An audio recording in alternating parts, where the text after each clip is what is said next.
Saya lanjutkan.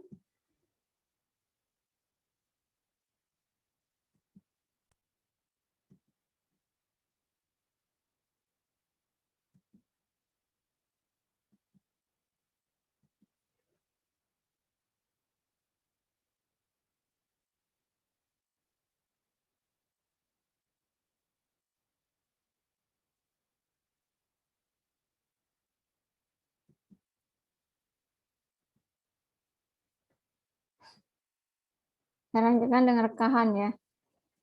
Rekahan ya. Jadi seperti juga pada sesar, jadi satu paket 3 unsur ini pasti pasti dia terjadi.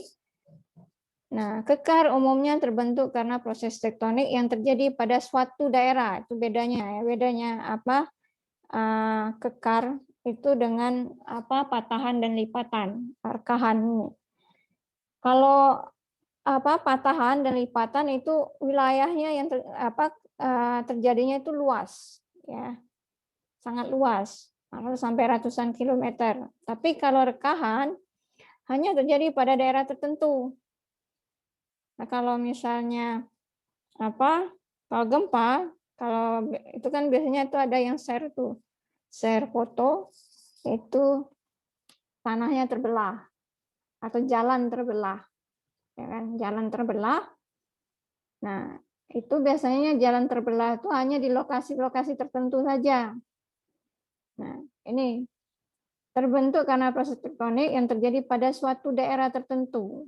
Nah, kekar atau rekahan akibat lanjutan dan dari proses pembentukan sesar atau lipatan. Nah, kalau kekuatan batuan, itu baik itu tekan ataupun tarik, tidak sanggup lagi melawan tegangan yang ada, maka batuan tersebut akan pecah atau retak. Nah, jika ukuran dari retakan tersebut besar dan terjadi pergeseran yang besar disebut sesar, patahan. Nah, kalau dia dalam ukuran kecil, maka dia disebut rekahan atau kekar. Nah, rekahan itu kenampakan struktural pada batuan yang tersingkap di permukaan bumi. Ya, jadi rekahan itu kelihatannya yang terlihat itu di permukaan. Kalau yang patahan tadi ya bisa terlihat dari permukaan juga di bawah permukaan. Jadi kalau patahan tadi ya, kalau sesar tadi itu kan walaupun di atasnya dia datar ya, di bawahnya itu bisa terjadi patahan. Kenapa bisa seperti itu? Berarti patahannya itu terjadinya itu jutaan tahun yang lalu. Otomatis kalau misalnya awalnya dia patah ya, atau dia patah seperti ini. Nah, yang turun ini ya kan terjadi pelapukan, kemudian pengendapan ya selama jutaan tahun berlangsung, otomatis di atas ini terjadi lapisan yang baru ya. Yang ini juga ada lapisan baru, otomatis lama-lama dia akan permukaannya akan sama ratanya, levelnya sama ketinggiannya. Nah, tidak terjadi secara random atau secara sembarang, melainkan dua set rekahan yang berpotongan pada sudut 45 hingga 90 derajat. Nah, ditemukan pada batuan yang getas. Itu contohnya batu pasir. Berarti rekahan ini kalau di bawah permukaan itu dia ada batu pasir. Makanya dia biasanya akan terjadi rekahan. Terekspresi dalam paralel, berarti kalau paralel itu kan bersamaan dan mengontrol perkembangan sungai. Nah, percabangan sungai dan aktivitas pelarutan. Gabungan dari kompresi dan tarikan. Ini kejadian kekar ini. Memberikan permeabilitas yang penting bagi migrasi air tanah. Berarti perpindahan air tanah dan akumulasi. Nah, ini akumulasi minyak bumi. Jadi analisis rekahan penting bagi eksplorasi dan pengembangan sumber daya alam. Tapi untuk konstruksi dia harus diperhitungkan. Kenapa? Karena yang daerah yang rekahan, patahan, kemudian lipatan itu akan selalu bergerak. Ya. Kemudian rekahan itu mengontrol pengendapan emas, perak, tembaga, dan endapan biji lain sama seperti lipatan tadi ya. Nah, larutan hidrotermal. Nah, ini larutan hidrotermal ini kan gas alam ya. Gas alam berasosiasi atau bergabung dengan intrusi batuan beku ya, bermigrasi sepanjang dinding rekahan membentuk mineral veins. Jaringan jaringan mineral tambang ya. Nah, di sini ini untuk sipil. Pada proyek konstruksi seperti pembuatan bendungan, dam, terkait dengan keberadaan sistem rekahan pada batuan, maka perlu diberikan perhatian ketika membuat perencanaan proyek. Karena terkait dengan kestabilan bendungan ya.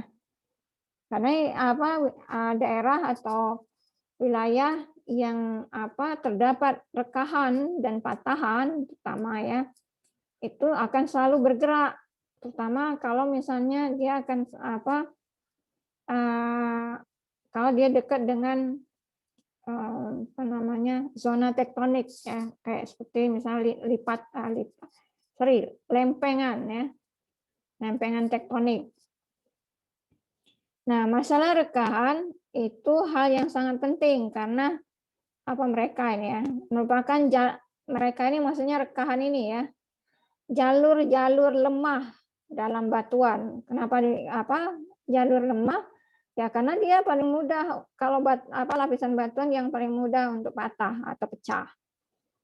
Nah, kesukaran yang dihadapi dalam membuat analisa struktur terletak pada banyaknya sifat dasar yang dimilikinya, terutama untuk batuan. Terdapat bukti-bukti bahwa rekahan ini dapat terbentuk pada setiap waktu kejadian. Nah, inilah yang menyebabkan kesulitan dalam perencanaan karena rekahan ini sewaktu-waktu bisa terjadi ya. Karena ini tadi jalur lemah dalam kekuatan batuannya kecil ya. Ini kenapa rekahan. Nah, ini salah satu rekahan itu dip dan strike ini. Dip itu menggambarkan bidang lapisan, bidang sesar, rekahan atau kenampakan planar. Planar itu ruang ya, strike garis ya, itu biasanya horizontal. Jadi dia bergeraknya horizontal. Kalau dip itu dia ada inklinasi, berarti inklinasi ini ada ada kecuraman ya. Contohnya seperti ini. Nah, berarti ini lapisannya naik ke atas, tapi gantung. Kan kalau dia naik ke atas keseluruhannya itu berarti dia seperti ini naik seluruhnya. Tapi kalau karena dia deep itu berarti kalau kalian pernah lihat ada lereng yang gantung di bawah ya.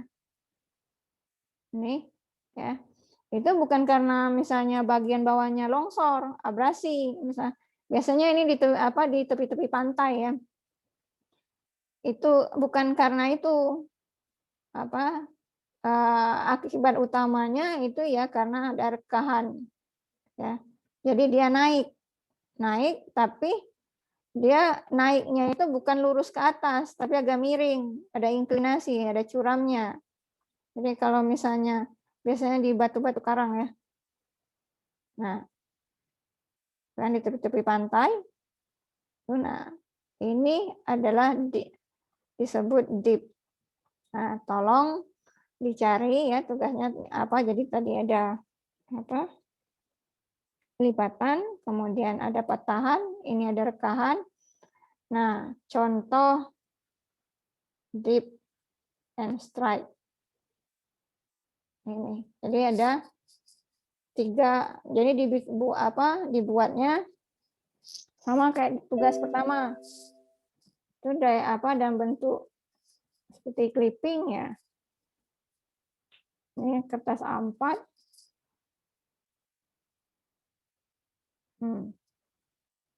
Terus ada marginnya,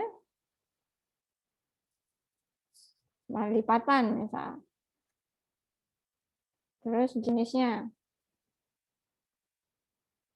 jenis, terus gambar. Tuh, apa? Ada berapa kata tadi? Kemudian apa? Yang selanjutnya itu adalah patahan ya atau sesar. Sama. Jenis, kemudian gambar. Dibuat rapi. Tuh. Ini apa untuk PR lagi. Ada yang mau didiskusikan?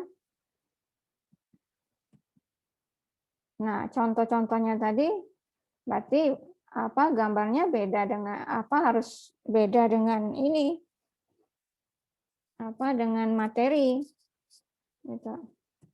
Seperti yang tadi. Ini ya, yang kayak gini. Nah, kan saya cuma minta apa contoh fotonya itu kan apa carilah di apa di website atau internet ya. Tapi jangan sama. Nah, oke, ada yang mau ditanyakan? Tidak ada? Kalau tidak ada, Bu, mau bertanya, Bu. Mau tanya. ya silakan. Siapa? Silakan dulu. Siapa? Mohon maaf Bu, mau nanya. Ya, Kumpulnya kapan ya Bu? minggu depan. Oh, oke. Terima kasih ya Bu. Ada lagi? Sama saya, Bu, mau tanya, Bu. Itu apa di print lagi tuh, Bu? Dijilid lagi nggak? Kan saya minta di itu kayak berarti apa? Ya kalau di print ya silakan di print. Tapi kalau misalnya apa? Kalau bentuk clipping berarti susunannya kayak clipping gitu loh. Boleh di print silakan. Kalau mau ditempel ya silakan. Kalau mau tulis tangan kemudian gambarnya ditempel ya silakan. Asal rapi aja. Oke, Bu, makasih, Bu ya. Ada lagi? Tidak ada? Kalau nggak ada, saya akhiri dulu untuk materi hari ini. Ya. Oke. Oh, izin Bu. Ya, silakan. Ini Bu, mau tanya Bu. Hmm. Jadi kalau kita perlu perencanaan kan, anggaplah pembangunan jalan, jalur kereta api, salah satunya kan perlu terowongan. Nah itu kan rentan dengan malah terowongan itu nggak boleh ada retakan atau sesar kalau istilahnya. Iya, benar. Nah untuk mendapatkan sesar-sesar dari itu gimana Bu? Kan gini Pak ya, biasanya dalam satu proyek itu ya, itu ada kan penyelidikan ya, pekerjaan utamanya itu ada penyelidikan ya, penyelidikan tanah. Atau yang pertama sebelumnya awal-awal itu apa FS ya, kelayakan. Studi kelayakan, layak atau tidak itu dibangun. Bukan kelayakan itu bukan hanya sekedar ekonomi ya, bukan secara finansialnya, tapi kelayakan teknis. Kelayakan teknis itu kelayakan lokasinya. Bisa atau tidak jalan itu terowongan itu dibangun di lokasi yang akan dilalui. Nah, itu yang pertama. Nah, ketika studi kelayakan itu ya, yang bekerja yang dikaji bukan hanya dalam hal sipil saja. Apalagi kalau misalnya untuk dia terowongan ya. Yang pertama kali bekerja itu adalah tugasnya geologi dan geodesi ya. Nah, nanti geologi dan geodesi ini mereka akan memetakan struktur dari lapisan terutama untuk gunungnya ya. Lapisan batuan di gunung tersebut ya, kemudian menguji kekuatan batuannya. Nah, Jadi selain menguji jadi bukan hanya tanah saja yang diuji kekuatannya, tetapi juga kekuatan batuannya. Nah, nanti kan ada syarat tuh untuk kekuatan tanah untuk kekuatan batuan seperti materi sebelumnya, batuan untuk konstruksi. Nah, itu jadi kalau misalnya dari geologi ya, dari geologi dia sudah memetakan ya, menganalisa menyatakan layak atau tidak ya, itu bisa diteruskan. Tapi kalau misalnya dari ahli geologinya atau geologisnya menyatakan di sana tidak bisa dibangun karena pertama misalnya dia jalur sesar atau jalur lipatan ya, yang pasti yang sering bergerak itu yang sesar dan rekahan ya, patahan dan rekahan itu bisa terjadi sangat sensitif dengan gerakan dari tektonik ya. Makanya kalau misalnya dia dinyatakan di situ ada sesar, pasti dikasih opsi ya. Berarti tidak bisa untuk terowongan. Nah, yang menyatakan itu sesar atau patahan atau lipatan atau rekahan itu dari geologi, Pak, bukan dari sipil. Kalau teknik sipil ya, nanti dia sudah ke konstruksinya. Ya. Jadi, di sana patahan. Nah, berarti dari sipilnya dia memberikan pilihan ya. Memberikan pilihan bentuk konstruksinya seperti apa. Berarti bentuk konstruksinya selain terowongan apa sih? Nah, itu kalau dari sipil. Jadi sipil bergerak setelah ada pernyataan dari geologi ya, yang menyatakan di sana bisa atau tidak. Jadi nanti yang kalau namanya pekerjaannya penyelidikan awal ya, atau survei awal. Nah, itu survei awal untuk menyatakan kelayakan. Kelayakan itu dalam hal teknis. Jadi nanti kalau dalam satu proyek besar, kelayakan itu bukan hanya sekedar kelayakan investasi ya. Pertama untuk kayak misalnya jalan tol, itu bukan hanya sekedar kelayakan investasi, tapi juga kelayakan teknisnya, terutama lokasi, kelayakan strukturnya. Nanti akan dikaji kestabilannya, stabil atau tidak kalau misalnya tetap dibangun di tempat tersebut. Biasanya kalau misalnya di situ diidentifikasi sebagai sesar atau rekahan, biasanya sudah dinyatakan untuk mencari opsi yang lain. Kira-kira seperti itu, Pak. Penjelasan saya apakah bisa diterima?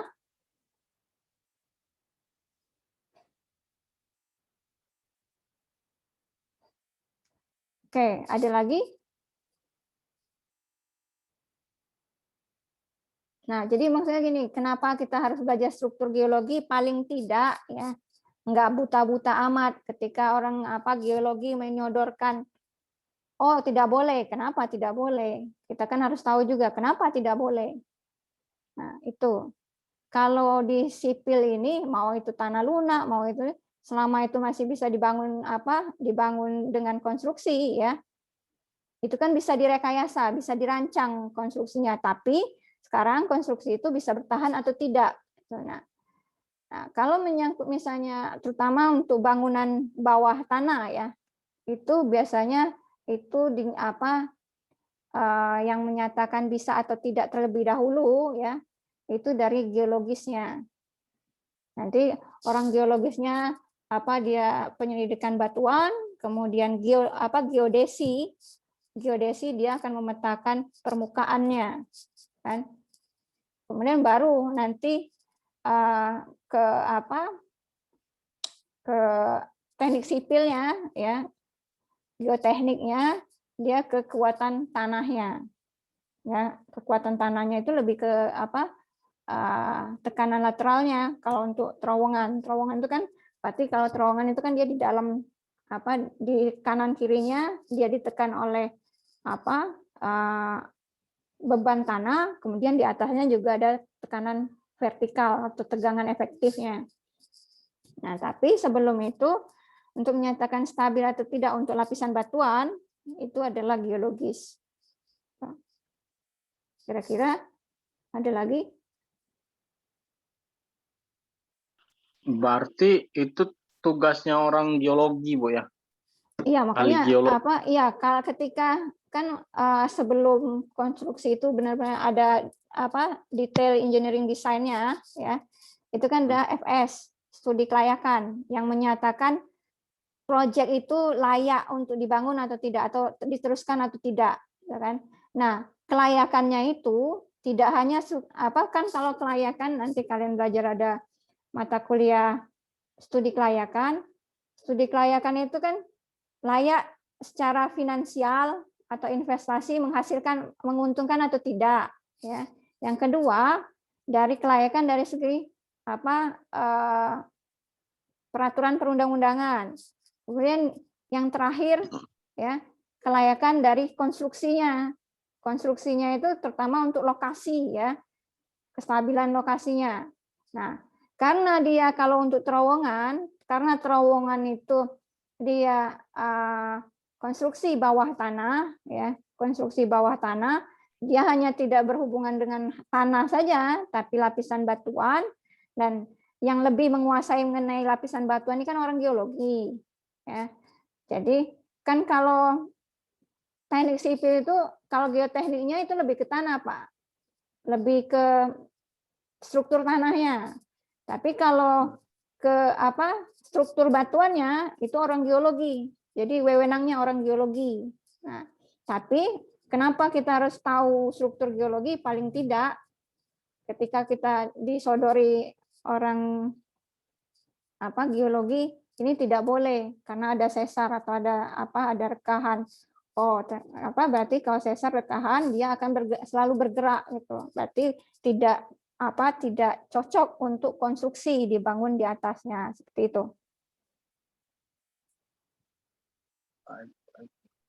Ada lagi? Ya, Bu, cukup, Bu. Oke. Ada lagi yang mau diskusi? Nambah, Bu, nambah kayak makan aja. Silakan. Jadi tapi biasanya di instansi saya itu FS itu hanya kelayakan ekonomi, Bu. Biasanya Dia Pak untuk enggak FS sebenarnya itu ada kelayakan teknis. Kalau kelayakan ekonomi itu kan yang namanya investasi itu bisa di ya. Jadi kelayakan lebih ke kayak demand, Bu ya. Intinya gitu, ya, demand. Tapi untuk kalau yang ekonomi kan finansial investasi kan. Nanti dapat balik modalnya berapa tahun kan, itu ujung-ujungnya kan ke situ. Nah, tapi sekarang ya kalau misalnya bisa balik modal, tapi kalau misalnya konstruksinya tergantung investasinya berapa. Investasi kan balik ke biaya pembangunan, ya kan? Biaya pembangunannya kalau misalnya dilihat biaya pembangunan kan tergantung dari lokasi pertama. Nah, kalau lokasi itu ya, kalau teknik sipil ini semuanya bisa, Pak, semua bisa direncanakan. Misalnya dengan sekarang risikonya sebesar apa? Bisa direkayasa oleh orang makanya kita belajar rekayasa. Bisa dirancang oleh orang teknik sipil, tapi sekarang biayanya berapa? Misal nih, dia patahan atau sesar. Nah, sekarang kemudian bisa dibangun, tapi dengan dengan struktur konstruksi khusus gitu ya, dengan material khusus gitu kan, dengan rancangan khusus, otomatis kan biayanya juga besar kan. Nah, sekarang biaya besar untuk konstruksi itu seimbang nggak dengan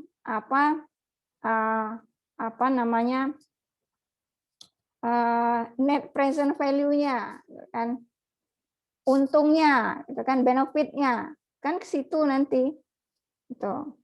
Jadi makanya dia satu kesatuan. Jadi kan kalau FS itu dia kan tetap dihitung kan rencana anggaran biaya, tapi belum detail, masih secara general, masih secara kasar ya.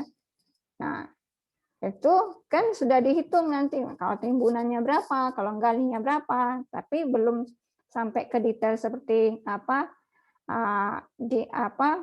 perencanaannya. Itu kira-kira seperti itu. Tapi kalau untuk FS seharusnya ya itu kelayakan dari ekonomi, kemudian kelayakan teknis, namanya kelayakan teknis itu secara teknikal itu bisa dibangun atau tidak, kemudian kelayakan secara regulasi gitu. Seharusnya kalau misalnya seharusnya kalau proyek pemerintah dia harus lebih kompleks ya analisanya. Kalau makanya harus tahu, harusnya dalam satu FS itu harus ada apa saja, gitu kan. Jangan sampai nanti ya setelah dilakukan FS ternyata dia akan FS-nya layak, tapi ketika dimulai pembangunannya ternyata itu tidak bisa dibangun. Banyak loh yang seperti itu. Kira-kira seperti itu. Ada lagi?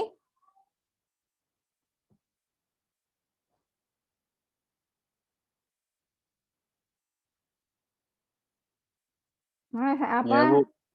Saya itu Cukup, Bu. sering loh nemuin. Nah, Bapak kerjanya ini ya di instansi pemerintah Kementerian ya? Perhubungan, Bu. Kementerian Perhubungan. Kementerian Perhubungan. Yang ini Jadi yang geologi dan itunya tadi itu di DED, Bu. Bukan di DED, Pak. Jadi di FS-nya. Di FS-nya ya. Bukan, kalau di instansi saya dimasukkan ke DED. DED itu Karena dia cuma ini, Pak, maksudnya nggak sampai detail. Ya, maksudnya kekuatan batuannya berapa, enggak. Tapi kalau di FS dia harus dikeluarkan. Kenapa dia layak, kenapa dia tidak layak gitu. Kan ada dasar menyatakan layak atau tidak secara teknis ya. Oh, di sana layak dengan kekuatan sekian gitu kan. Kita tidak bisa mengeluarkan tidak layak. Kenapa tidak layak? Kekuatan batuannya di bawah standar gitu kan. Atau kekuatan tanahnya itu tidak sanggup untuk mendukung beban sekian gitu. Jadi lebih detailnya kalau untuk batuan itu di FS.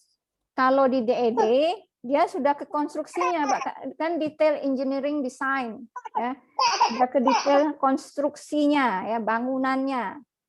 Tuh. Tapi untuk menyatakan dia layak atau tidak, misal kenapa dia layak, kenapa dia tidak layak, misalnya layak, batuannya dia sangat kuat gitu kan, kekuatannya sekian berdasarkan hasil penyelidikan, itu seharusnya teorinya, Bu. Iya. Tapi ininya sebenarnya kembali ke ini juga sih Pak, kembali ke owner ya, owner berarti kalau instansi itu kan owner ya. Kalau ownernya mau ya, itu nanti efektif ya, desainnya itu benar ya, sesuai dengan kebutuhan dalam arti kebutuhan dan keamanan, kenyamanan ya. Dia harus memperhitungkan semuanya pas waktu di FS, bukan hanya ngelihat ininya saja. Makanya kalau kadang gini loh, kasihan ketika pelaksanaan, yang kasihan itu kontraktor. Ya. Kontraktornya yang kasihan. Karena gini, di FS-nya dinyatakan layak, bisa gitu kan dengan modal sekian. Tapi ketika pelaksanaannya di lapangannya, kalau misalnya dia tidak penyelidikannya tidak komprehensif ya, tidak utuh ya. Ya itu kontraktornya yang apa ngos-ngosan, gitu ya. Itu seperti itu. Nah, tergantung ownernya, kembali ke ownernya. Owner project itu siapa? Kalau ownernya mau apa dengan perencanaan yang detail, ya dia pasti memperhitungkan untuk teknis apa kelayakan teknis. Kira-kira seperti itu. Iya, Bu. Jadi ini Hah? ya itu cukup, Bu. Kasih, Bu. Ya, apa mungkin nanti apa di apa materi lain itu nanti kayak misalnya kayak gempa itu nanti ada materi lagi lebih spesifik, gempa kemudian gunung api itu ada lebih spesifik lagi ya. Jadi ini secara umumnya ini nanti ada spesifik lagi mengenai gempa itu apa, gunung api seperti apa, kemudian apa perubahan iklim. Oke. Ya, Bu. Terima kasih ya. Ada lagi? Kalau nggak ada, kita sambung lagi minggu depan ya. Terima kasih waktunya sudah hadir ya di kelas ini. Sudah sampai apa 2 link. Semoga yang saya sampaikan itu menambah informasi atau menambah pengetahuan. Insya Allah. Terima kasih. Saya akhiri dengan wabillahi taufiq wal hidayah. Wassalamualaikum warahmatullahi wabarakatuh. Waalaikumsalam warahmatullahi wabarakatuh. Waalaikumsalam.